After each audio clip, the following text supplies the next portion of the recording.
Allô tout le monde! Oh my god, ça y est, on a enfin notre podcast. Par où commencer? On va commencer par le commencement. Fait que pour ceux qui ne nous connaissent pas, moi c'est Cindy, j'ai 26 ans, puis je me considère comme une créatrice de contenu, entrepreneur avec toi, conférencière aussi, puis maintenant on est des podcast hosts. Ouais. Moi c'est Lucie, j'ai 21 ans, je porte plusieurs chapeaux, donc je suis encore étudiante à l'université, conférencière, créatrice de contenu, hôte de podcast maintenant.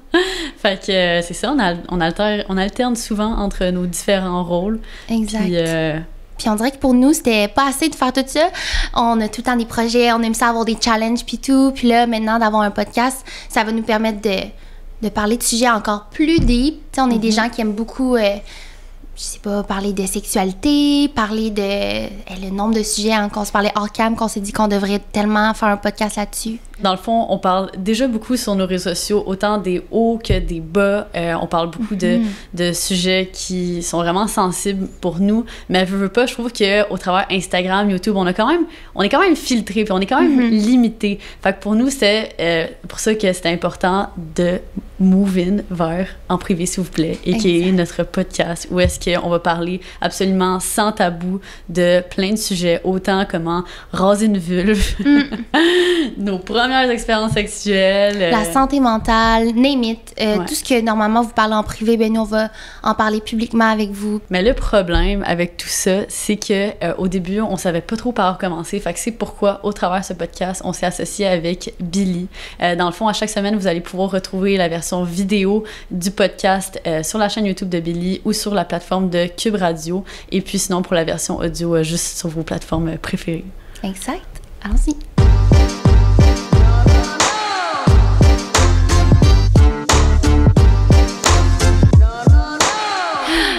On peut commencer, comme j'ai dit, par le commencement. Là, souvent, quand on fait des conférences, les gens nous posent toujours comment vous êtes rencontrés, comment vous avez une amitié aussi forte pour justement pouvoir être amis, mais aussi business partners, parce qu'on va se dire, c'est pas fait pour tout le monde. Définitivement. Ouais. Mais nous, c'est quand même spécial comment on s'est rencontrés. Ben, à la base, on savait mutuellement, on se connaissait un peu mutuellement, on savait on était qui, mais tu sais, on n'était pas encore amis parce qu'à la base, on était dans la même agence qui est Dulcedo. Et puis, on s'est rencontrés pour la première fois au YouTube Space. Fait que ça, c'est comme un événement que YouTube crée. Ils se déplacent un peu partout à travers le monde. Puis, ils étaient venus à Montréal. Puis, c'est un événement qui rassemblait les créateurs de contenu. Moi, je me rappelle, j'étais full excitée d'aller là parce que ça faisait même pas un mois que j'avais lancé ma chaîne YouTube. Je me sentais comme vraiment une... T'étais un baby. Ouais, j'étais vraiment une amatrice aussi, là. J'étais full excitée parce que, tu sais, je voyais tellement, justement, de youtubeurs comme toi, full établis. Puis là, j'étais comme un peu... Eh oui, je me rappelle, tu m'avais déjà DM pour savoir comment utiliser une musique qui était pas avec des copyrights et tout. Puis là, je me rappelle, la première fois que je t'ai vu, ma première impression, j'étais comme, oh my God, on dirait une star. Lucie est arrivée, là, avec tout habillé en jeans, avec du métallique. On dirait qu'elle venait de LA. Puis là, j'étais comme, c'est qui elle? C'est fou, ses chiffres augmentent tellement vite. Puis on est dans la même agence. Tu sais, je la connais pas. Puis t'avais l'air toute sweet. Je me rappelle plus avec qui t'étais, mais t'étais dans la première rangée. Puis t'écoutais, tu prenais des notes. Je trouvais ça tellement cute. Mais je trouvais ça drôle. L'autre fois, on reparlait de justement cette première rencontre qu'on avait faite. Puis là, ce que t'avais dit, c'était comme, t'as amené un outfit Instagram en réalité. Fait que là, c'était full imposant, blablabla. Puis moi, genre, cette fois-là, au contraire, j'étais full comme, je vous trouvais imposante, mais là, c'était comme l'effet contraire que ça avait donné. Mais finalement, tout ça pour amener au fait qu'il y avait un petit 5 à 7 arrosé cette soirée-là. Puis là, ben justement, on s'est mis à se parler. Puis là, on était comme, aïe, c'est donc bien le fun cet événement-là. C'est donc bien cool que la communauté de créateurs soit rassemblée. Il devrait y avoir ça plus souvent. Puis là, ça, c'était notre première business idea qu'on a eue ensemble. C'était à ce moment-là, c'était la première soirée qu'on s'est rencontrés. Mais des fois, tu dis une idée à quelqu'un, puis c'est comme, c'est une idée en l'air, puis on revient pas là-dessus. Mais moi, j'ai pris ça au sérieux. Parce que je savais que ça allait être vraiment un projet qui avait, du potentiel. C'est ça. Puis c'est quoi, une semaine après? Un mois après? Non, c'était vraiment pas longtemps après, là. C'était genre 10 jours après. comme, tu sais, à ce moment-là, j'ai vu Cyn juste une fois, là. Puis à ce moment-là, je l'appelais pas Cyn, je l'appelais Cindy. Oui. J'avais rencontré Cindy juste une fois. Puis là, elle m'appelle, puis elle me dit, Lucie, est-ce que tu veux venir à San Diego avec moi? Puis là, je suis comme, aïe, aller à San Diego avec une pure inconnue. Tu sais, je veux dire, à ce moment-là, on s'était rencontrés une fois. Mais là, j'étais genre, OK, pourquoi pas? Fait qu'on est allé à San Diego ensemble. Puis en fait, c'était pour un week-end de 4 jours. Puis c'était court, hein? Ouais, c'était vraiment pas long. Puis on avait été hébergés par, dans Jordan, qui est quand même un élément clé dans notre futur. Dans notre histoire, parce que Jordan, c'est un homme d'affaires qui avait plusieurs entreprises puis tout ça. Puis Jordan avait directement vu comme le potentiel puis l'opportunité dans ce qu'on faisait, puis justement dans notre idée un peu. Tu sais, lui, nous, on était arrivés sur place, puis on avait juste dit comme, on revient de cet événement-là, qui avait rassemblé des créateurs, puis comme, on pense qu'il devrait en avoir plus souvent, comme au Québec, puis tout ça. Puis là, Jordan, justement, il est arrivé avec l'idée que... Il voulait nous élever dans notre business, tu sais. Mais avant tout, là, on s'arrête 2 secondes. J'ai pas amené Lucie à San Diego avec un pur inconnu, un homme que je connaissais pas. Faut mettre en contexte. Juste pour que vous compreniez, Jordan, c'est quelqu'un de vraiment important dans l'histoire parce que moi, je l'ai rencontré quand j'étais allée la première fois à San Diego. Je suis allée là avec des amis après l'université. J'avais envie d'un petit voyage. Puis, juste vous dire, j'avais aucun argent à ce moment-là, puis j'avais besoin de faire du couchsurfing pour justement que mon budget, tu sais, serré, soit quand même, tu sais, me permettre de faire des activités. Fait qu'on avait dormi chez Jordan, puis on était 3 filles, puis justement, il était super gentil. Puis après, pour sa business à lui, il voulait que je l'aide dans le marketing, et j'étais comme, c'est vraiment, ça va de pair. Tu sais, quand tu fais everything falls in the right place. Exactement. Fait que là, finalement, vas-y. Fait que c'était ça un peu le but du voyage à la base, c'était qu'on devait un peu l'aider niveau marketing, réseaux sociaux pour sa business. Puis là, justement, lui devait nous conseiller en retour sur comment qu'on pourrait élaborer notre idée, dans le fond. Puis là, on est arrivé là, ça, je vais tout le temps dans la on est arrivé là, première journée, on vient de prendre l'avion, on est ultra fatigués, genre, tu sais, comme... le décalage horaire, puis tout ça. Puis là, il nous dit, OK, les filles, d'ici 24 heures, vous allez présenter votre première conférence. On est comme, quoi? Premièrement, j'ai jamais présenté une conférence de ma vie. Deuxièmement, présenter une conférence en anglais. Ouais, à ce moment-là, t'allais à l'école où que tu parlais quand même anglais, mais moi, ça faisait longtemps, là, j'étais vraiment rouillée, ça me stressait tellement. Et dites-vous que c'était pas la conférence du siècle devant 50, 100 personnes et plus, là. C'était vraiment, ça s'est adonné que c'était 10 personnes dans un tout petit café parce que Jordan, il voulait nous aider, fait qu'il avait fait une annonce sur Couchsurfing, une annonce sur Facebook.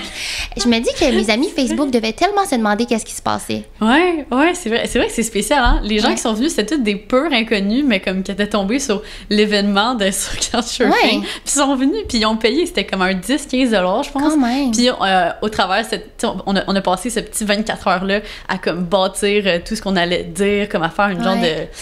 un petit document. Une conférence, un document. Ouais, c'est ça.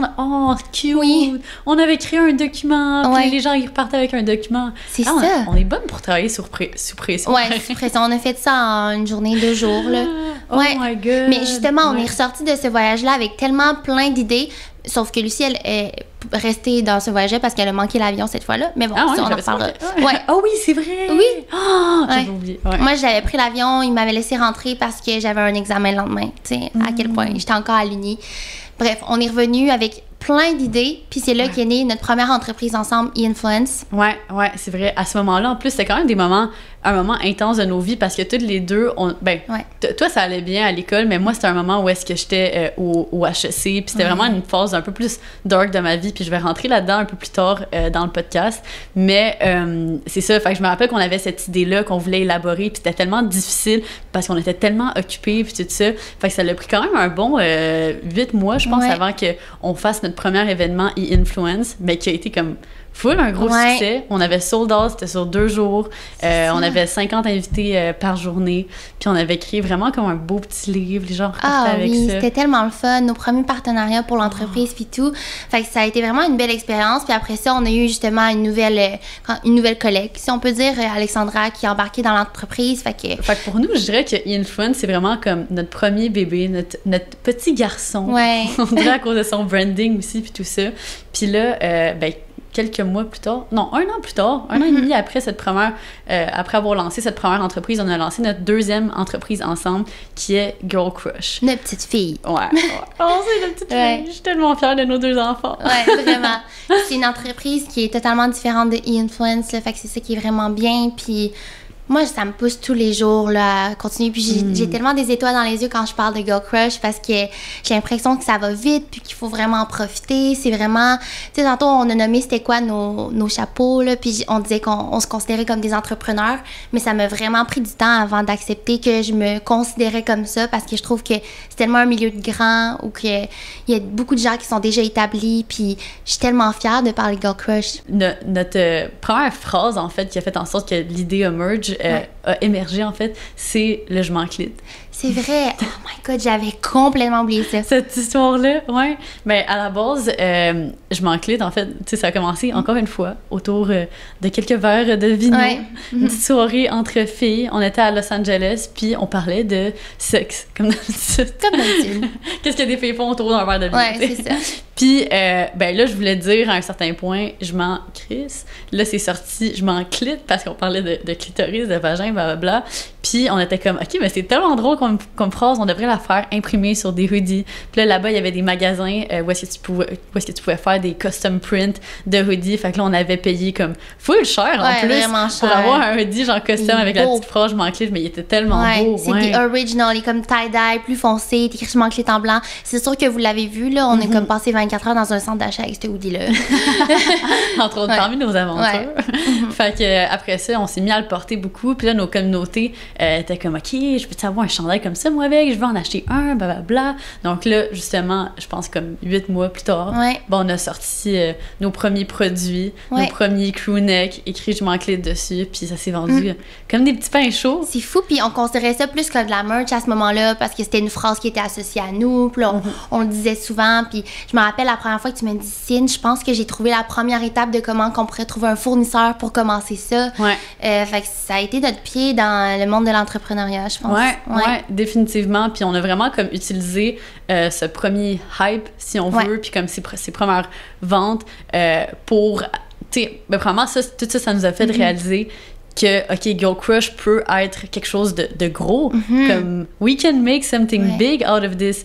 Puis on a réalisé que ça pouvait être beaucoup plus que de la merch. Donc, c'est à partir de ce moment-là qu'on était comme, OK, on va utiliser les petits sous qu'on a fait pour réinvestir, pour commencer nos propres productions. C'était vraiment notre levier, là. Ouais, c'était vraiment un gros levier. Sans ça, on n'aurait pas pu commencer Girl Crush. Puis à tous les entrepreneurs qui nous écoutent, je trouve que c'est normal avant de commencer avec quelque chose de big, il faut passer par là. C'est inévitable, je veux dire, de pas sauter d'étape. Ouais, ça c'est définitivement un conseil important, là. Si tu veux aller dans la vente de produits, surtout dans la vente de vêtements, c'est correct de commencer en vendant des vêtements qui sont pas nécessairement produits par toi, là, des trucs qui existent déjà. Ça donne un levier financier. Après ça, tu peux avoir ta propre production, faire grossir la compagnie. Fait que nous, c'est vraiment comme ça qu'on a fonctionné. Maintenant, on est tellement heureuse parce qu'on fait tout de A à Z chez Girl Crush, que ce soit la coupe, la couleur, le tissu, peu importe. Fait que... Ouais, je suis fière. C'est vraiment cool. Ouais. T'sais, maintenant qu'on a parlé de nos business, il faut savoir avant tout que les gens nous considèrent aussi beaucoup comme des créatrices de contenu ou des influenceurs. Parce que c'est comme ça qu'on a commencé, même si c'était pas nécessairement l'emploi qu'on pensait avoir. T'sais, moi, au début, j'étais en psychologie. J'étais au bac, moi je pensais que c'est ça que j'allais faire de ma vie, puis j'allais devenir docteur, malgré que j'avais pas vraiment les notes pour ça, mais je me rappelle que mon ego avait mal de croire que les gens pouvaient me voir faire un parcours aussi typique, puis finalement tourner vers quelque chose de complètement différent. Mais ça, si tu veux en parler un peu, à quel moment exact que pour toi ça a comme vraiment commencé les réseaux sociaux? C'était pendant ton bac en psycho, c'est ça? Oui, j'étais encore au bac, puis je me rappelle, j'ai eu mes premiers contrats avec Dulcedo, notre agence. Ça a été vraiment une raison. Tu sais, je partais de Trois-Rivières, je faisais de la route jusqu'à Montréal. Souvent, ils me prenaient un hôtel si j'avais un shoot le lendemain ou quelque chose, c'est un gros contrat.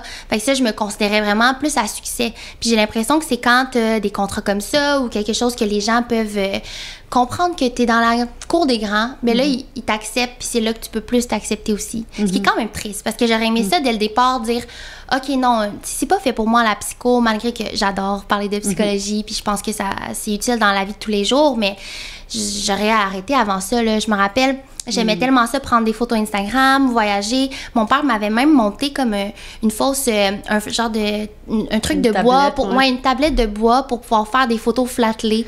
C'est tellement fun. Oui, c'est ça, c'est tellement fun de se sentir appuyé, mais ça a pris tellement de temps, puis même je me suis sentie imposteur vraiment longtemps. Mais je trouve aussi, c'est ça, comme... J'ai le même mindset que toi là-dessus, là. Puis comme je pense qu'on est des personnes aussi que comme, tu sais, pour nous, c'est quand même important, justement, notre titre, genre, puis comme ce qu'on fait, puis comme la manière que les gens nous perçoivent, tout ça, tu sais, ça a été super difficile de se détacher de comme toute cette perception-là extérieure pour vraiment, suivre mon cœur puis m'écouter puis tout ça. Que je me rappelle pendant longtemps, j'étais comme, OK, je peux pas juste faire les réseaux sociaux parce que comme je veux pas être la fille qui fait juste les réseaux sociaux, tu sais, pour moi, c'était pas suffisant comme titre. Fait que, tu sais, moi, justement, comme je continue encore mes études en ce moment, puis c'est super important pour moi, mais comme un de mes rêves de jeunesse, tu sais, c'était d'aller au HEC, puis de graduer du HEC. Pour moi, je voyais vraiment que mon futur était déjà tout tracé. Depuis que je suis rentrée au secondaire, j'avais 12 ans, je savais exactement, OK, je vais aller au cégep 2 ans, ensuite, je vais aller au HEC, je vais graduer de là-bas, puis tout ça. Fait que là, c'était d'arriver à ce point où est-ce que, comme, OK, là, il y a quelque chose qui marche pas. J'essaie de suivre mon rêve, mais là, j'étais comme au HEC, puis pour une première session, dans le fond, c'est ça, là, j'ai fait une session de bac là-bas, puis c'était comme le pire moment de ma vie, parce que c'était tellement difficile de conjuguer ma carrière avec les études à temps plein, puis je voulais pas comme let go de cette perception, je voulais tellement comme graduer, puis tout ça, puis finalement, à un certain point, j'étais comme, OK, j'en peux plus, fait que là, j'ai décidé de poursuivre. Excuse-moi, je t'arrête, mais je trouve que la société nous permet pas de faire ça. Tu sais, je sais qu'à ton collège avant, ton cégep, peu importe, mais eux, ils te permettaient de faire tes voyages, faire tes contrats, puis en même temps, continuer à travailler à l'école. Ça, je trouve ça bien, mais on dirait qu'on n'a pas ce modèle hybride-là assez facilement à l'université, puis ça, c'est vraiment dommage. C'est vrai. Je veux mentionner ça aussi, là, d'ailleurs, comme, tu sais, une raison que, justement, pour moi, mes choses sur les réseaux ont commencé à super bien aller au cégep, c'était parce que mon cégep était tellement flexible pour moi, puis il reconnaissait vraiment mon travail comme un art, là, puis comme, tu sais, vraiment comme quelque chose de un futur réel, là, prometteur pour moi, là. Il savait que c'était important pour moi, fait qu'il me donnait beaucoup de flexibilité, il me laissait comme, tu sais, reporter des examens si nécessaire, si je devais m'absenter pour le travail, tout ça. Quand je suis arrivée à l'université, au HEC, c'était totalement différent. Quand tu arrives à la première session, là-bas, il exige à ce que tous les étudiants fassent 5 cours. Tu peux pas faire moins que 5 cours à la première session. Puis les seules personnes qui ont le droit d'en faire moins, c'est les étudiants en sport élite.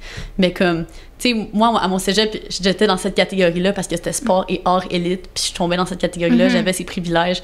Puis à l'université, j'avais fait tellement d'appels pour essayer de comme, OK, j'aimerais juste enlever un cours, s'il vous plaît, juste un de moins, comme ça, ma santé mentale va aller mieux. Puis il était comme, non, vraiment pas, puis tout ça. Fait que là, maintenant, je suis genre, genre là, comme... Vraiment. Non, puis pour venir à ce qu'on disait tantôt par rapport à ça, je sais pas pour toi si tu ressens ça, mais exemple que je rencontre des nouvelles personnes, mais on dirait que ça me sécurise toujours d'avoir, comme, de leur dire que j'ai un plan B. Fait que de dire que j'ai un bac, que j'ai fait telle étude au cégep parce que j'ai fait technique juridique, j'ai fait aussi sciences humaines. Après ça, j'ai fait un certificat en communication des organisations socio-numériques et après, j'ai fait le bac.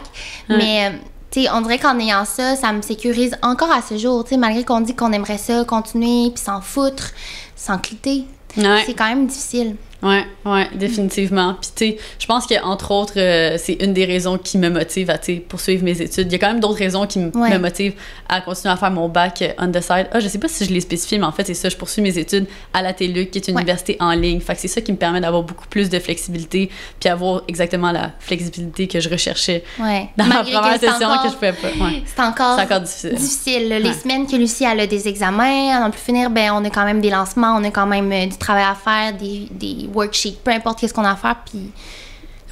c'est définitivement beaucoup de poids, beaucoup de pression sur mes épaules, mais j'ai intégré quand même beaucoup de choses à mon quotidien pour essayer de comme apprendre à gérer ce stress-là, mettons. Puis la plupart du temps, ça va bien. Juste dans les fins de session, là, ça... Puis je sens que ta communauté aime ça. Ta communauté aime ça, suivre quelqu'un qui a encore la même réalité qu'eux. Ah, mais pour revenir, comme, tu sais, là, t'as expliqué, toi, comment t'as commencé sur les réseaux, mais je pense que j'ai comme pas tant expliqué. C'est ça, j'ai pas vraiment expliqué, en fait. Pour moi, comment ça a commencé, c'est vraiment spécial. Dans le fond, quand j'étais au secondaire, j'ai fait du cheerleading compétitif pendant 5 ans. Puis à ma dernière année de secondaire, je suis allée au championnat du monde de cheerleading. Puis pour les gens qui font du cheer, qui écoutent ça, ces personnes-là savent qu'il y a vraiment une grosse communauté de cheerleading sur les réseaux. Puis surtout, il y a quelques années, il y avait même des célébrités, on appelle ça des cheer-lebrities. Puis comme, moi, c'était genre vraiment mes idoles, ces personnes-là. Puis, ben c'est ça, fait qu'il y avait vraiment des grosses pages Instagram qui republiaient des photos de cheerleaders, puis tout ça. Puis là, vu que moi, je postais plein de photos de cheerleading, j'arrêtais pas de me faire republier. Fait que là, j'ai commencé à avoir une communauté sur Instagram de comme personnes de cheerleading. Puis c'était vraiment mon premier. T'étais une cheerlebrity. Kind of, local cheerlebrity. Une micro. Ouais. Ouais. Puis après ça, ben tu sais, j'ai continué à publier sur Instagram. Puis là, c'était au cégep, à mon premier été du cégep, que là, j'avais quand même une communauté sur Insta. Je pense que j'étais rendue entre 50 et 75 000, mais comme à ce moment-là, il y avait pas de Instagram Stories. Fait qu'il y avait pas de manière pour moi de communiquer directement à ma communauté. Fait que je parlais juste en anglais dans mes captions. Fait que je me rappelle, c'était tellement un gros stress pour moi quand que les Instagram Stories sont arrivés, parce que là, j'étais comme, aïe, il faut que je parle en Stories Instagram. Puis là, what if, que comme, tu sais, les gens, ils pensent que je parle en anglais, comme, ils vont pas me comprendre, ils vont pas m'aimer. Fait que là, je me rappelle, j'avais eu un gros stress par rapport à ça, mais ce même été-là, j'ai été vraiment bien encouragée par mon entourage à commencer ma chaîne YouTube. Fait que moi, c'était quelque chose que je voulais faire depuis longtemps, mais j'arrivais pas à me lancer. Puis, c'est cet été-là que j'ai décidé de me lancer. Puis là, je pense que, c'est ça, là, on est rendu, 3 ans plus tard, que j'ai ma chaîne YouTube, puis Instagram, puis tout ça. Puis c'est à partir de ce moment-là aussi que j'ai commencé à être avec Dulce Shadow, à faire vraiment de tout ça un travail, là, un vrai travail. Puis je sais pas pour toi, mais depuis qu'on parle à la caméra, que ce soit en vidéo YouTube ou même en Instagram Story, parce que au début, moi, je faisais juste des photos où j'écrivais quelque chose, mais j'ai vraiment vu une différence quand non seulement tu es capable d'être vulnérable ou juste de jaser, qu'on entende ta voix, ça apporte tellement de personnalité à quelqu'un. Puis c'est vraiment là que je me suis rapprochée de ma communauté, puis que tranquillement, je pense que c'est pas finalement, c'est pas les contrats qui faisaient que je me sentais vraiment créatrice de contenu, mais vraiment la proximité qu'on peut avoir avec une communauté, d'avoir une réponse quand tu poses une question, de dire un avis, puis d'avoir des gens qui sont d'accord ou pas d'accord, puis tout le monde peut échanger. C'est vraiment là que tu vois, je pense que c'est ça la définition, comme d'avoir une communauté, puis d'être une créatrice de contenu. Ouais, je suis vraiment d'accord avec toi. C'est ce qu'il y a de plus beau, là. Vraiment. Tu sais, ça résume pas mal, tu sais, notre parcours un peu, pourquoi on est ici aujourd'hui, mais je pense qu'une grosse partie de ce qui définit pourquoi on est les personnes qu'on est aujourd'hui, puis comment qu'on a évolué comme ça, c'est nos échecs. C'est une partie plus difficile. Fait qu'il y a eu tellement d'échecs sur notre parcours, mais on est des personnes très, très optimistes, puis qui voient le verre à moitié plein. Fait que je pense qu'on est capable vraiment de se relever rapidement, mais là, on va vous parler un peu plus en détail d'échecs spécifiques qui ont été vraiment durs sur le moral. On se permet de charler un peu, là. Ouais. Fait que, tu sais, pour moi, tantôt, j'en ai parlé un peu, mais c'est ça, mon passage au HEC, c'était quand même, c'est vraiment une période difficile pour moi. Puis au moment où je l'ai vécu, je me rappelle que j'avais qualifié ça d'un échec parce que c'était tellement un rêve de petite fille pour moi de compléter mon baccalauréat là-bas, puis de diplômer de là-bas, donc de comme quit un peu cette université après seulement une session. Je le voyais pas mal comme un échec, mais tu sais, après ça, je me suis rendu compte qu'en fait, les mois ont avancé et je me suis rendu compte que en fait, c'était juste le mauvais chemin pour moi, puis c'était tout simplement pas pour moi. Fait que maintenant, looking back on it, je suis capable de réaliser, OK, c'était pas du tout un échec, au contraire, comme j'ai vraiment gagné à faire ça, puis c'est un succès parce que j'ai écouté ma petite voix en dedans de moi, puis j'ai décidé de mettre de côté ce genre d'ego qui me disait, OK, non, comme t'as pas réussi ou peu importe, puis genre juste de me suivre mon cœur, puis de m'écouter. On dirait aussi que toute la vie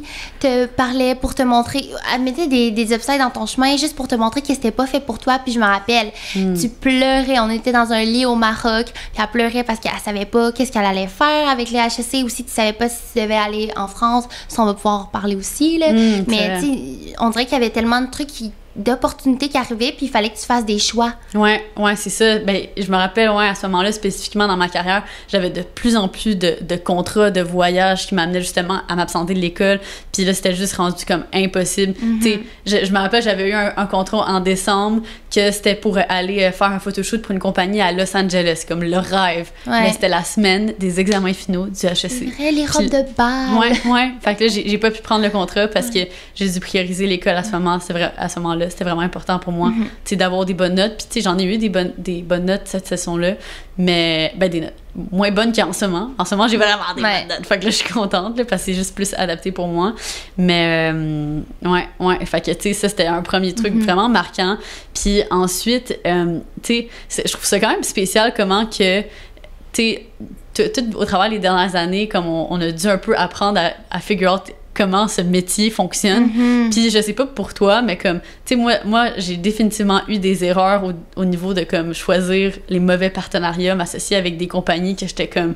j'ai regretté après, mais tu sais, ce qui est quand même challengeant avec notre job, c'est que tout est exposé constamment. Fait qu'habituellement, quand t'es jeune, tu fais des erreurs, mais comme c'est vite oublié, puis comme tu mets ça dans ton passé, c'est ça. Mais nous, on est jeunes, on fait des erreurs, c'est publié sur les réseaux. Puis là, c'est comme t'as des centaines de milliers de personnes qui voient puis qui te jugent. Comme c'est quand même difficile. Alors que t'es d'accord avec eux là, à un certain point. Toi aussi, t'as réalisé l'erreur. Ben là, il est trop tard parce que des fois, il y a le côté légal aussi qui l'emporte puis qui fait en sorte que tu peux pas vraiment brimer un contrat ou peu importe, là. Fait que c'est ça, tu le réalises après, OK, c'est une erreur, j'aurais pas dû. Mais je pense que ça teste juste aussi, ta capacité à comme, OK, à réaliser probablement, OK, ça c'était une erreur, puis à ne pas reproduire cette erreur-là après. C'est ça, juste être honnête envers toi-même, envers ta communauté, puis juste admettre que c'est une erreur. Je pense que comme sur les réseaux, c'est ça le plus important. Puis je sais pas pour toi, mais moi au début, exemple, mes critères c'était, OK, il faut que j'ai utilisé ce produit-là ou que je l'aime en général, ce serait quelque chose que j'achète. Là, après ça, finalement, il y a un produit que j'aime, mais finalement, j'apprends qu'ils produisent plus au Québec, ils produisent ailleurs. Fait que c'est sûr que c'est pas dans mes valeurs. Mais là, OK, maintenant, il faut que je sache que la majorité produit ici. Là, après ça, finalement, ils testent sur les animaux. OK, il faut que je regarde ça. Fait que maintenant, il faut que je fasse une recherche avant. Fait que c'est tout des trucs que tu apprends. Puis aussi, tu sais, toi, t'étais extrêmement jeune là, à ce moment-là. Tu pouvais pas vraiment nécessairement savoir. Il y a personne qui arrive qui fait OK, voici un livre, un manuel 101, comment être une bonne créatrice de contenu sur les réseaux sociaux qui a une bonne influence sur les jeunes. Tu sais, c'est juste d'essayer de comme figure it out. Parce que toi-même, t'es jeune à ce moment-là. C'est ça. OK, mais je vais en faire plein d'erreurs. Puis encore, à ce jour, ça arrive. Mais pour venir aux échecs, là, dans le même ordre d'idée que toi par rapport à l'université, ça, je pense que je te l'ai jamais dit. OK, je vais te la faire dans ce podcast. Parmi tous les programmes que j'ai tenté de faire ou que j'ai terminés, parce que en fait, je les ai tous terminés, ceux que j'ai fait, il y en a un, tu sais, après le bac en psycho, puis après avant le certificat en communication.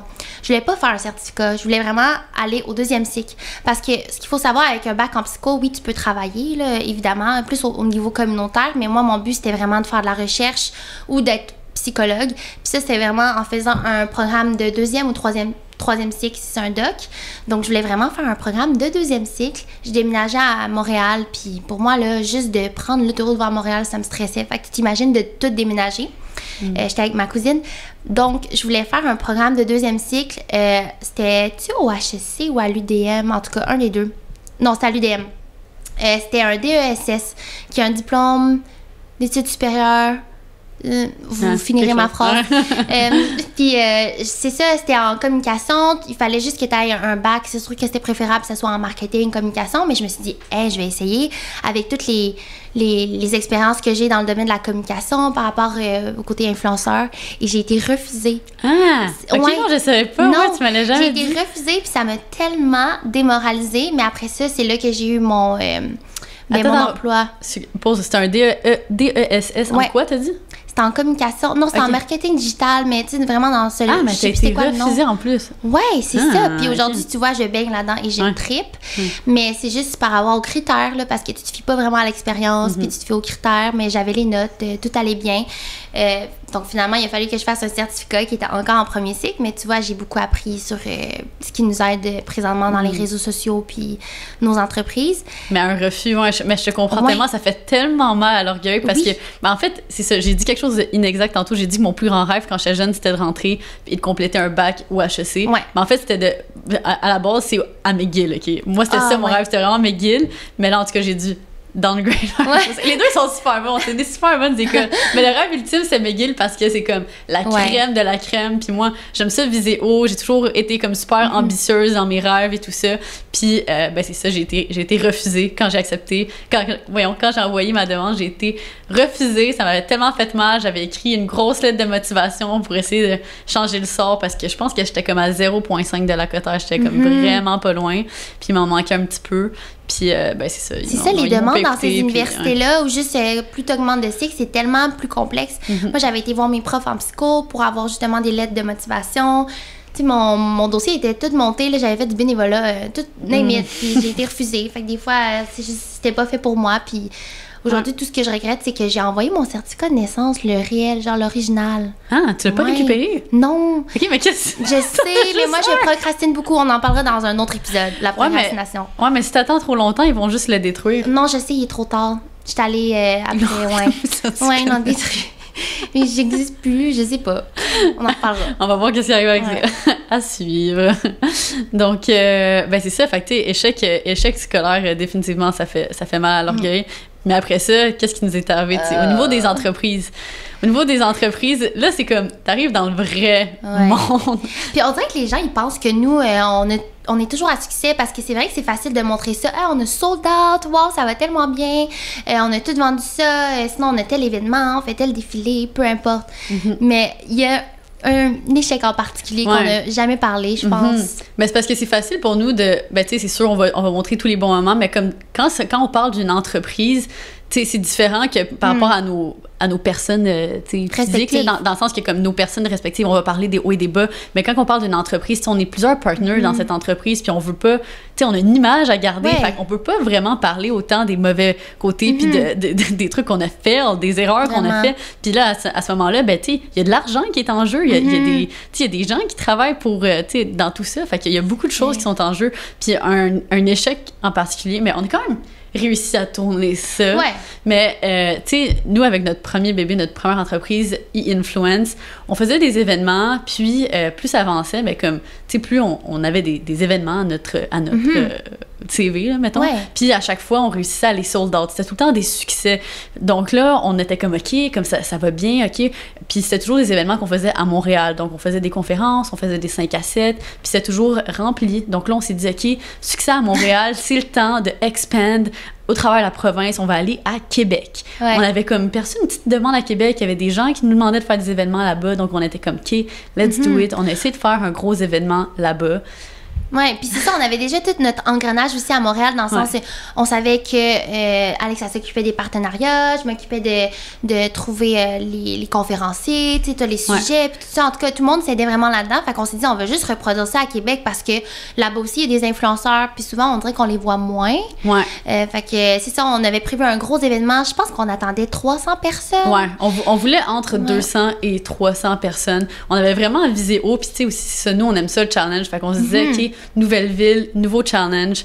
Mais erreur. C'était juste une mauvaise étude du marché. Puis tu peux pas savoir le nombre de gens qui vont être là tant que t'as pas mis les billets en vente. Tu fais la promotion au début, puis nous, il faut savoir qu'on a toujours réussi à vendre nos billets juste par le biais, encore une fois, de nos Instagram Stories. Fait qu'on parlait de l'événement, on disait c'était quoi, on s'adressait aux entrepreneurs, puis on mettait un swipe up, puis normalement, c'est vraiment ça qui fonctionnait à Montréal. Ça se vendait super vite. On a fait, on a rempli des salles de 100 personnes, 2 de 50 personnes. Fait qu'à chaque fois, c'était entre 100 et 200. Ben, E-Influence Montréal, qui avait précédé E-Influence Québec, on avait 200 personnes. C'est ça. Fait que, tu sais, pendant l'événement, des salles séparées. Fait que c'est ça. Fait que là, on est arrivé à Québec. On commence à vendre de billets, puis ça va vraiment, vraiment pas bien. Mais comme, non, mais c'est de vraiment la pas bien. C'est ça. La merde. Genre, on les a vus en vente, il y avait comme 2 billets de vendus, là. Ouais. Mais là, on est comme, OK, c'est parce que là, on a loué une méga salle à Québec. Toute vitrée. La plus grosse salle à Québec. Ouais, c'est là qu'il y a des gros événements de mixologie ou name it, peu importe. Puis nous, on voulait être dans la cour des grands. Fait qu'on s'est dit, ça va être fait pour nous. C'est beau, il y a un ascenseur, il y a un escalier roulant quand t'arrives. Ah, c'était impressionnant. C'était impressionnant comme endroit. Mais comme justement, on s'était mis un peu la barre trop haute, OK? Parce que, ben c'est ça, c'est évidemment dans l'événementiel, comme ça, quand tu fais la location d'une salle, ben comme, tu sais, il faut que tu payes d'avance. Fait que nous, ben on paye d'avance dans l'optique qu'on va vendre des billets. Puis là, à un moment donné, on se rend compte, le temps avance, on est rendu à 7 jours avant l'événement. 30 billets. Puis là, on est comme à 30 billets vendus, puis là, on est comme, OK, mais en ce moment, on perd de l'argent, on en perd beaucoup. Puis non ça seulement ne va ça, pas bien. mais dites-vous que si on attendait 300 personnes, ben on avait environ 2 grosses salles à remplir, mais imaginez une salle qui peut accueillir 300 personnes et qu'il y en a seulement 30. Là, je me rappelle une conversation qu'on a eue que c'était hilarant. On était comme, OK, on élimine une salle, on en garde une. Fait que les gens, ça va avoir l'air plus pogné. Mais là, on en a juste 30. Fait qu'on se met tout en cercle. On avait dit ça. On était comme, on va faire comme dans les réunions de, tu sais, ou whatever. Comme, tu sais, c'est comme en cercle de même. Fait que là, c'est juste un petit groupe. Puis t'avais proposé. J'étais comme, ben là, il n'y a pas 10 personnes qui vont venir, là. Fait que c'est ça. Fait que, tu sais, à ce moment-là, c'était comme, ben, c'était ultra stressant, là. Puis c'était genre, on était comme, OK, comment qu'on, on le savait qu'on s'en allait vers l'échec. Puis comme il n'y avait aucun moyen de freiner le train. Mais aujourd'hui, ce que je peux voir, l'erreur qu'on a fait, c'est que, oui, mettons, on invitait des influenceurs comme conférenciers, mais on n'avait pas vraiment de marketing à part nous-mêmes autour de ce même événement. Fait qu'aujourd'hui, ce qu'on ferait, c'est une campagne d'influenceurs. On investirait de l'argent aussi dans du SEO, sur Google. Faire en sorte... Là, on avait écrit à Brouillard Communication qui en fait une... Qui a fait un communiqué. Ouais, c'est ça. Mais il avait fait une erreur. Ouais, il avait appelé ça... Tout allait pas bien. Ouais, il s'était trompé, il avait même pas écrit e-influence, il avait écrit genre... Un nom de nom, bravo. Un autre nom, ouais. Puis on avait payé super cher pour ça, en fait, je me rappelle. Ça allait pas. Ouais, fait que ça allait pas. Mais finalement, c'est ça n'a pas paru comme un échec parce que on a réussi à s'adapter, on a réduit nos nombres de salles, puis là, tu sais, on a essayé d'inviter plein de monde, on était comme, venez-vous-en. Puis finalement, sur place, ça a bien passé. Je pense pas que les gens qui étaient... Genre, cet événement-là était plus le fun en général, on a eu vraiment plus de plaisir. Moins de pression. Moins de pression. Tu sais, exemple, qu'on s'occupait moins des réseaux sociaux, on était plus dans le présent, on faisait du réseautage. Mais une autre affaire qu'on peut raconter, je sais pas si ça se dit là, mais c'est pas grave, on est dans le podcast, fait qu'on se laisse aller. Mais je me rappelle que, tu sais, tantôt on parlait d'erreurs qu'on faisait par rapport à des collaborations qu'on acceptait. Je me rappelle que là, on avait loué pour un traiteur, là, c'est ça, qui venait porter de la bouffe. Puis on reçoit la bouffe, puis je vous dis, tout était emballé dans du plastique. Mais c'est tellement contre nos valeurs. On était tous là, à la chaîne, à tout développer. Mais tu sais, au final, maintenant, on sait que ça, il faut le regarder d'avance. Puis ça va arriver souvent. Des fois, c'est pas que c'est pas de votre faute, là, mais ça va vous apprendre pour les prochaines fois. Ah, non, mais tu sais, notre vie, puis avec ce qu'on fait, moi, je trouve, ma vie, en tout cas, c'est juste comme, je frappe constamment des murs. Mais comme, maintenant, j'en suis rendue à un point que je suis comme, OK, je trouve ça drôle. Genre, ouais, c'est ça. Je suis juste comme, bon, what's next? Qu'est-ce que la vie va m'amener? Genre, amène-moi ça dans des challenges, puis je vais me relever, puis je vais continuer à foncer, tu sais. Fait que c'est juste, overall, tu sais, tous ces échecs, ces moments difficiles, c'est juste là pour comme te permettre d'apprendre, tu sais, d'apprendre sur toi-même, d'apprendre, tu sais, ta capacité d'adaptation aussi, là. Ouais, vraiment. Puis, des fois, il faut se ressaisir entre nous, là. OK, non. Ouais, définitivement. Je trouve que le travail qu'on fait, vu qu'il n'est pas vraiment connu du public, c'est beaucoup... on reçoit beaucoup des questions par rapport à l'argent. C'est quand même un message tabou qu'on peut passer, mais tu sais, quand on fait des entrevues, les gens, bon... Comment, ben pas comment tu gagnes, mais est-ce que c'est vraiment une job? Qu'est-ce que tu fais? Peux-tu juste vivre de ça? Ça, je trouve ça toujours drôle quand on pose cette question. Ben, tu sais, c'est drôle, c'est normal, en fait, là, parce que c'est un nouveau type de métier, puis les gens trouvent ça très mystérieux parce qu'il y a quand même peu d'informations sur comme l'envers du décor et tout ça, mais comme... Tu sais, c'est ça, une des premières questions que les gens nous posent tout le temps, c'est est-ce que tu es capable de vivre de ta passion, blablabla, mais comme, oui, là, on va en vie... super bien depuis comme plusieurs années, puis tu sais, c'est définitivement un milieu selon moi qui est là pour rester là. Ça aussi, c'est une question, je trouve, qui revient souvent. Les gens vont questionner tout ça, ils vont se demander comme OK, mais t'as pas peur que ça arrête un jour? Que comme... Instagram shut down. Qu'est-ce que tu vas faire? Qu'est-ce que tu vas faire? Les gens, ils lèvent leurs mains après les conférences qu'on fait. Qu'est-ce que vous faites si Instagram shut down? Ben beaucoup d'autres choses. Ben ouais, il y a plein d'autres choses, ouais, on manque pas d'idées, mais de toute façon, comme, selon moi, it's too big to fail. Les réseaux sociaux sont tellement implantés solidement dans notre société que, comme, c'est là pour rester. Moi, je pense que ce qui va changer, c'est la manière que les gens vont suivre les influenceurs, justement, comme nous, ils vont peut-être... Il y a beaucoup d'influenceurs en ce moment qui arrivent à chaque année justement à cause d'occupation double et tout ça, mais je pense que les gens vont tout simplement devenir de plus en plus sélectifs pour oui, c'est tellement important aussi. Tu sais, on dit tout le temps you are what you eat, mais tu es aussi qu'est-ce que tu consommes sur les réseaux sociaux. Fait que c'est sûr que si ton timeline est juste composé de gens qui font de la pub ou sinon qui parlent en surface, puis c'est correct des fois, même moi j'ai besoin d'écouter quelque chose qui est plus en surface, peut-être même que ce podcast-là pour vous c'est votre manière de vous échapper, mais c'est le fun aussi d'avoir quelque chose qui reflète beaucoup tes valeurs puis qui te permet de te sentir compris puis que tu ressors de là puis tu sens que t'es pas éduqué, mais quelque chose de positif. Nourrit. Ouais, c'est ça qui te nourrit, tu sais. Souvent sur les réseaux sociaux, tu sais, si tu follow juste, comme des Instagram models qui posent tout le temps, tu sais, à moitié tout nu en bikini. By the way, c'est vraiment pas un problème, là, c'est correct, tout le monde fait ce qu'il veut sur les réseaux. Mais c'est juste on a déjà été tout nu sur nos réseaux. Ouais, définitivement. Puis j'ai déjà suivi beaucoup de filles comme que leur corps, genre, m'inspirait, puis je les trouvais tellement belles, puis comme j'avais envie de leur ressembler. Puis à un certain point, je me suis rendu compte, OK, mais c'est ultra malsain. Tout ce que je fais, c'est que je me compare constamment, puis là je me suis rendu compte que ça avait un impact sur mon estime personnelle. J'étais comme voyons, je me trouve plus belle puis tout ça. Puis alors que comme moi je trouve que mon estime personnelle a beaucoup évolué au travers des dernières années, mais tu sais quand j'étais plus jeune c'était pas si pire que ça. Tu sais je me suis jamais trouvée comme affreuse ou whatever. Fait que, en tout cas, mais au travers tout ça, justement une chose que j'ai fait, c'est d'arrêter de suivre ces genres de stéréotypes qui faisaient en sorte que je me comparais tout le temps, puis juste de suivre des trucs qui m'amènent de la positivité, des pages de quotes inspirantes. C'est ça fait tellement du bien. Puis juste un truc, là, justement, les célébrités, souvent, on va les suivre, on veut savoir qu'est-ce qu'ils font, mais ta célébrité préférée, tu le sais son nom. Fait que tu peux toujours aller dans la barre de recherche puis aller la voir, plutôt que de tomber là-dessus durant une journée que tu t'en attends pas puis que tu files pas bien, justement, tu te compares. Tu sais, je pense que c'est important, puis je le dis souvent quand on fait des conférences, mais d'être des agents qui sont des personnes, des individuels actifs dans comment ils consomment. Puis tantôt, tu parlais de qu'est-ce qui va changer sur les réseaux sociaux. Je pense non seulement à la sélection des influenceurs, mais aussi les influenceurs vont peut-être changer, puis les individus, ils vont savoir plus comment utiliser l'outil. Ils vont savoir c'est quoi qui est néfaste. Là. Il y a comme un documentaire qui est sorti il y a pas longtemps, là, c'est The Social Dilemma. Puis malgré que je l'ai écouté au complet, puis que sur le coup, j'avais envie de tout lâcher, parce que ça me faisait tellement peur, je me suis dit que nous, on est des agents de changement, puis qu'on peut faire quelque chose pour justement prévenir ça, la perte de confiance en soi, la baisse d'estime, peu importe. Là. Puis je pense aussi, c'est ça, tu sais, comme tu l'as mentionné, consommer les réseaux sociaux, c'est 100% dans la manière que tu le consommes. Là, fait que c'est comme d'être conscient aussi de ton utilisation. Moi, une chose que je fais, c'est que j'ai mis une limite de temps sur mon Instagram parce que c'est le genre d'application que comme t'es en train de scroller, puis après ça, next thing you know, ça fait 2 heures que t'es en train de scroller, puis t'as perdu tout ce temps-là, puis comme comment t'en ressors? T'en ressors juste avec genre plein d'images inconnues dans ta tête, comme ça te bourre le crâne, toute cette information-là. Puis là, tu sais, c'est pas positif nécessairement, là. Fait que c'est ça. Moi, j'ai un time limit. Ça fait du bien, ça me force à pas trop scroller. C'est bien qu'on en parle, je trouve, parce que j'ai l'impression que parce qu'on est associé à des influenceuses, les gens vont penser qu'on est toujours sur notre téléphone.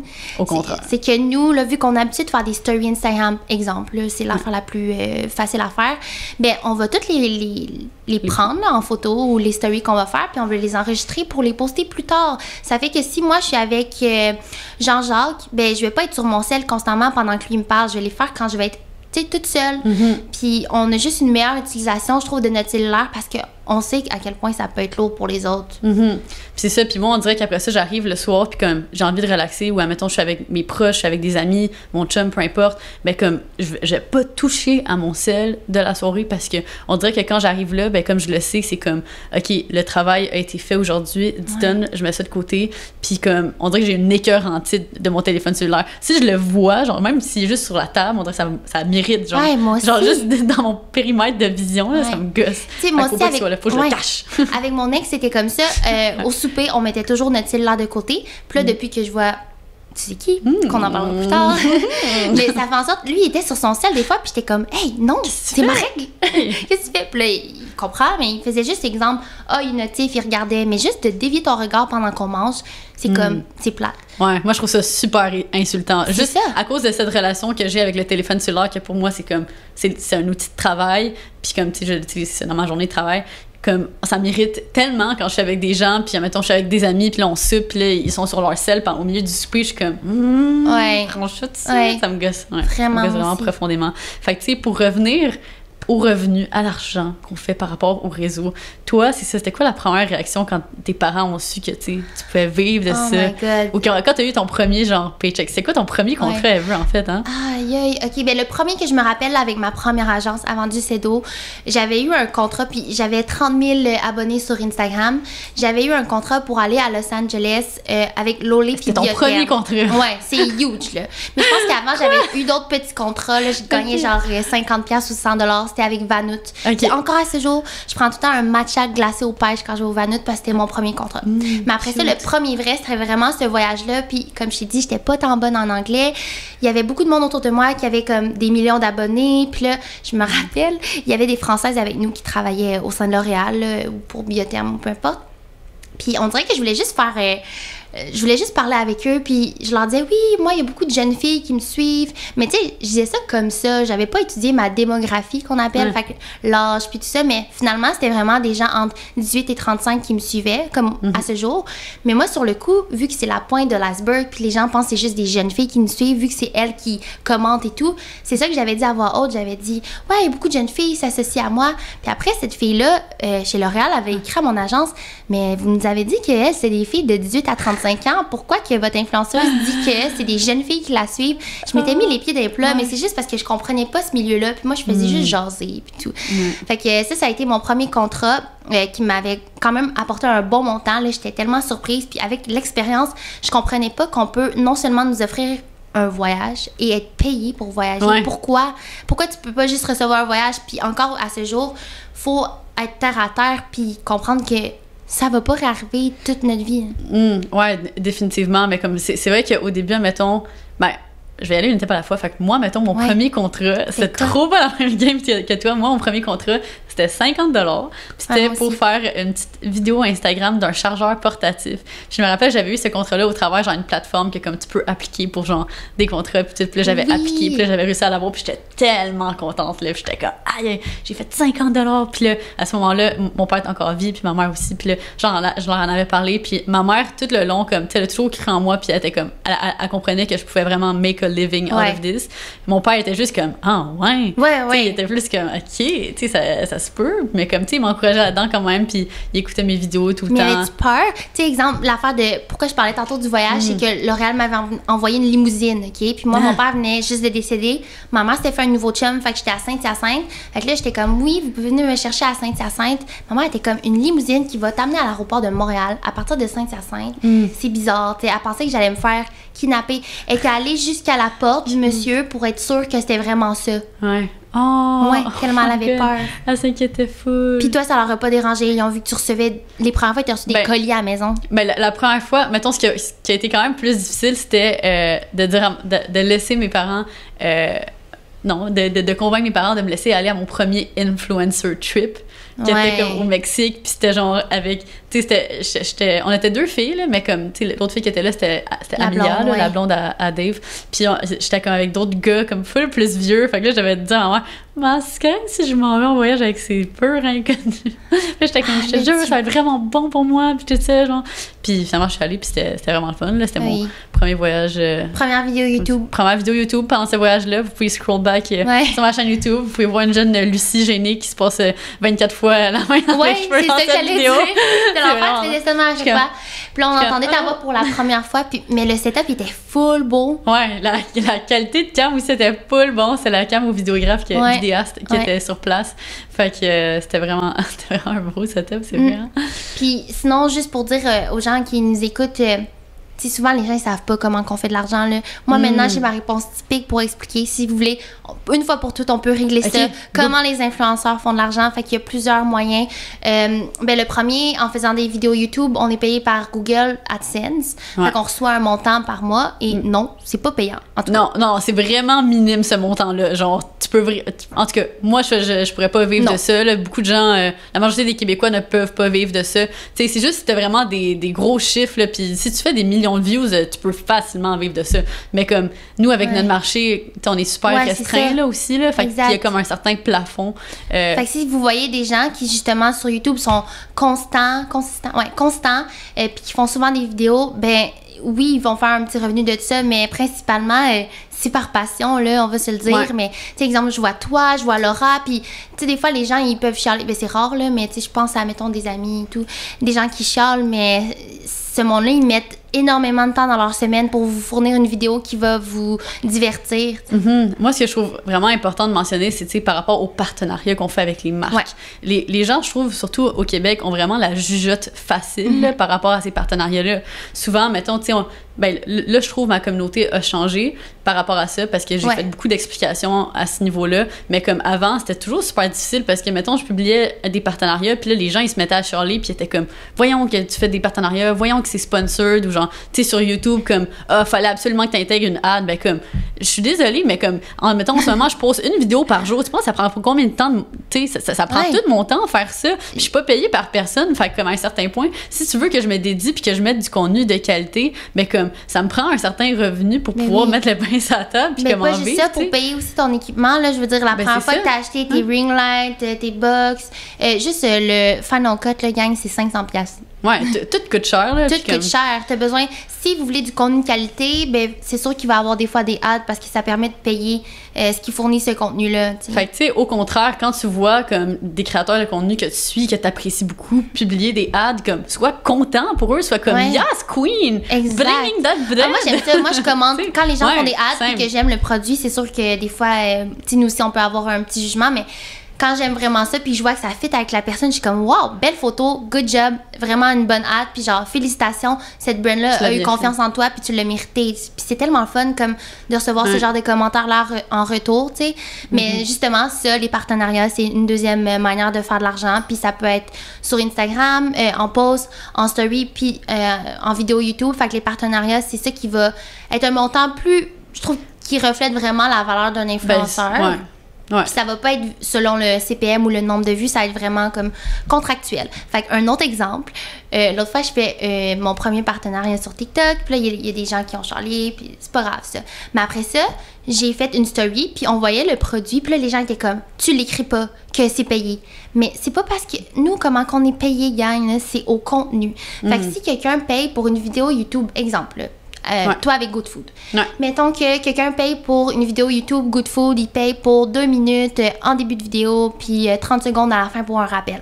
Il y a un montant associé à ça. Mais après ça, toi, tu manges du Good Food, là. Tu vas pas te mettre à te cacher que tu manges du Good Food en Instagram Story. Ça veut pas dire que t'es payé pour en parler, c'est juste que tu le manges. Puis c'est vrai, ça, c'est tellement comme tendu comme situation parce que des fois, je suis juste comme, justement, mettons, Good Food, je suis comme, je veux montrer mon delivery, mais là, mettons, c'est pour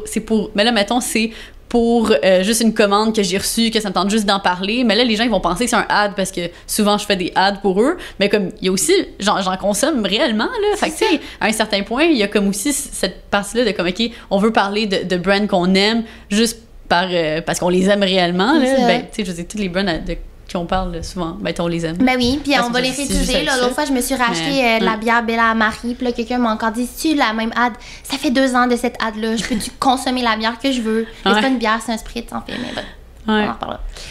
Fait qu'à part AdSense puis les partenariats, sinon c'est un échange de services. Puis sinon, les liens affiliés.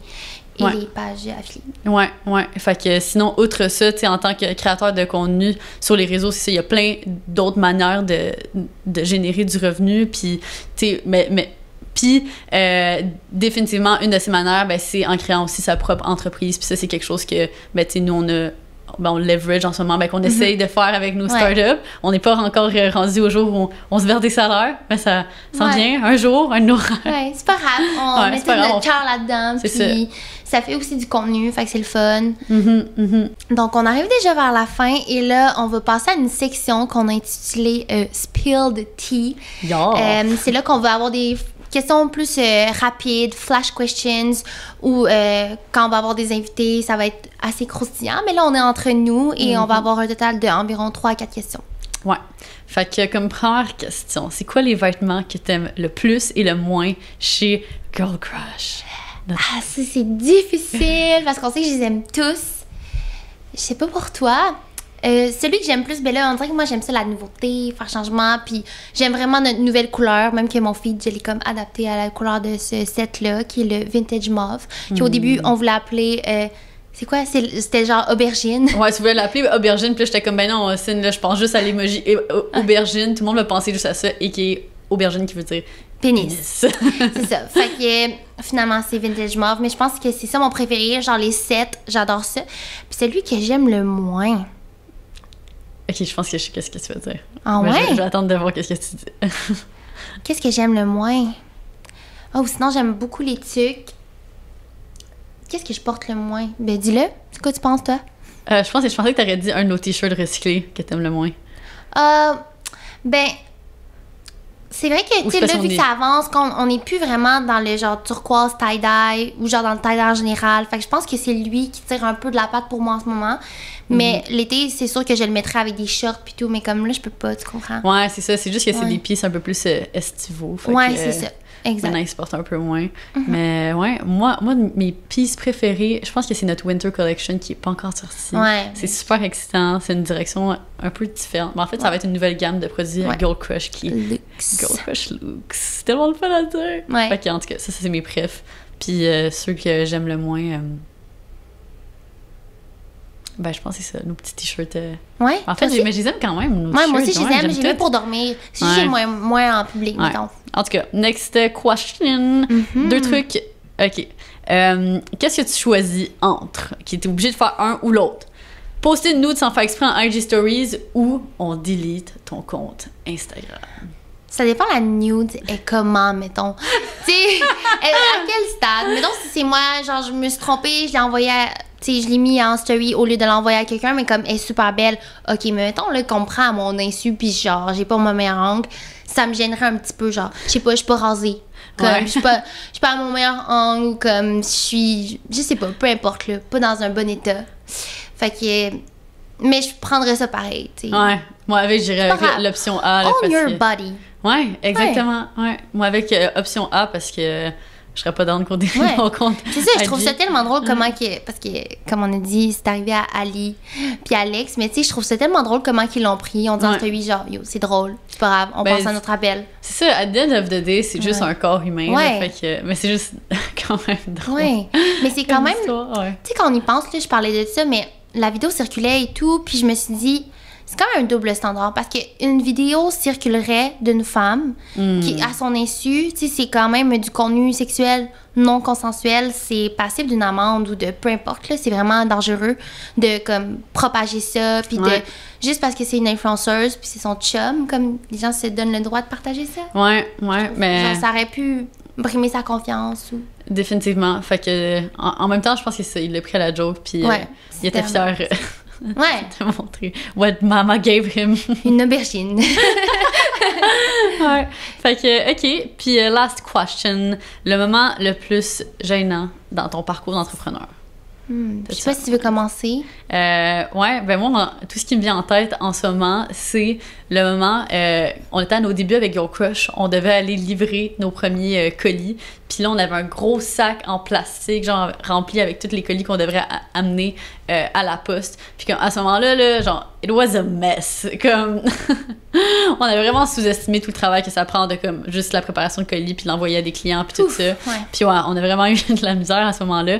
Puis là, c'était comme dans le temps du mois de décembre, puis là, j'étais au milieu de la rue, puis le sac a complètement déchiré. Fait que là, il y avait des dizaines de colis étalés à terre au milieu de la rue Sainte-Catherine. Fait qu'il y a plein de chars qui passent, il y avait de la slotch à terre. Ouais, j'ai pleuré. J'étais tombée, là, j'étais comme, non! En plus, j'étais en finals d'examen. Ouais. Fait que j'étais comme, oh non, c'est sûr que tu me niaises, j'essaie de les ramasser, je les mets dans mes bras de même. Mais comme il y en a qui restent à terre, puis là, je suis comme, tu sais, je veux dire, il y avait plein de monde autour. Fait que là, en tout cas, il y a comme un petit monsieur qui m'a aidé, qui a tassé ce trottoir, ça m'a aidé, mais j'étais tellement gênée à ce moment-là. Il faut se dire qu'avant qu'il aille les porter là, c'est parce qu'on était chez nous, on avait fait les colis, OK, on était comme 4, on avait tout clenché ça, puis il fallait aller porter les colis à la poste. Mais là, une fois arrivé à la poste pouvait pas nous accueillir parce que je pense il y en a une qui était pas ouverte. Là, après, on avait changé de place. Tu sais, avec Cambo, on avait changé de place. On est arrivé quelque part. Puis là, il y avait une longue file. En tout cas, finalement, on avait réussi à amener comme une petite partie. Puis mon ex-beau-père, il nous avait amené tous nos colis dans le pick-up. Là, honnêtement, on en avait beaucoup trop pour 2 jeunes filles qui avaient une entreprise. C'était fou.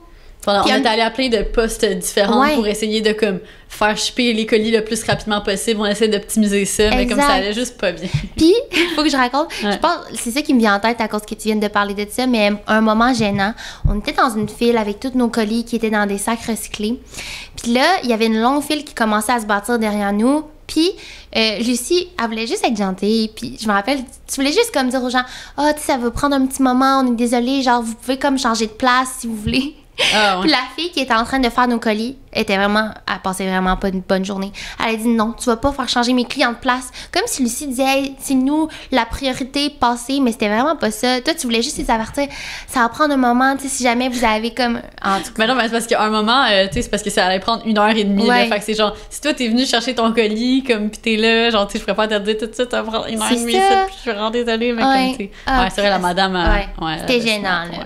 Donc voilà, c'est ce qui conclut ce premier épisode de En privé, s'il vous plaît. On espère que vous avez apprécié. Ben nous, c'était vraiment une belle expérience. Vraiment.